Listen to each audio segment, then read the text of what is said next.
Je suis noué, triste ou en colère.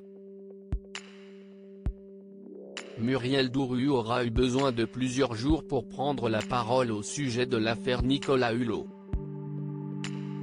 Sous le choc des accusations d'agression sexuelle et de viol qui pèsent sur l'ex-ministre de la Transition écologique, sa dernière collaboratrice a publié un long texte sur son compte Facebook ce lundi 13 décembre. Dans celui-ci, l'illustratrice qui a travaillé avec lui pour publier le livre Les petits pas ne suffisent pas, explique avoir longuement réfléchi avant de sortir du silence. Je suis ébranlé au point de ne plus me sentir légitime d'exprimer une opinion publiquement, écrit Muriel Dourue.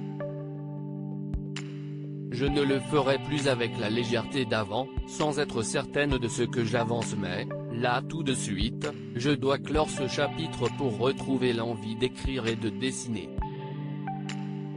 Illustratrice féministe, Muriel Dourue croit les femmes qui témoignent contre lui. J'ai subi des agressions sexuelles quand j'étais jeune dans les années 80-90. Nombre d'entre elles se sont tues pendant des années ou se taisent toujours. La violence sexuelle envers les femmes est systémique, mais avant #métaux, le silence qui l'accompagnait l'était aussi, continue-t-elle, expliquant se retrouver aujourd'hui dans une situation inédite puisqu'elle connaît l'accusé, avec lequel elle a travaillé pendant 1 an, chez lui, dans la plus grande intimité parfois.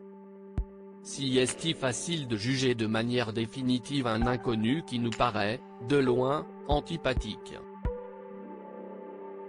Ça l'est beaucoup moins quand il s'agit de quelqu'un qu'on connaît et qui sait toujours montrer sympathique, écrit encore l'illustratrice, qui sait remémorer la prise de parole d'Adèle Haenel après la cérémonie des Césars.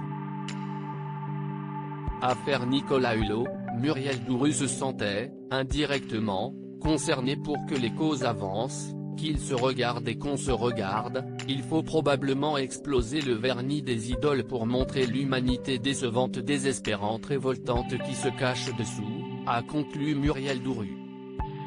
J'attends avec impatience le premier homme accusé qui dira publiquement que, même s'il s'estime innocent, la victime ce n'est pas lui, mais toutes les femmes qui ont été et qui sont encore agressées.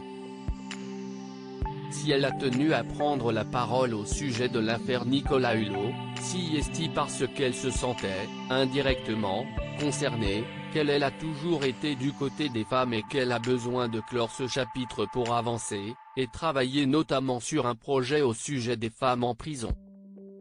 Loading VJ.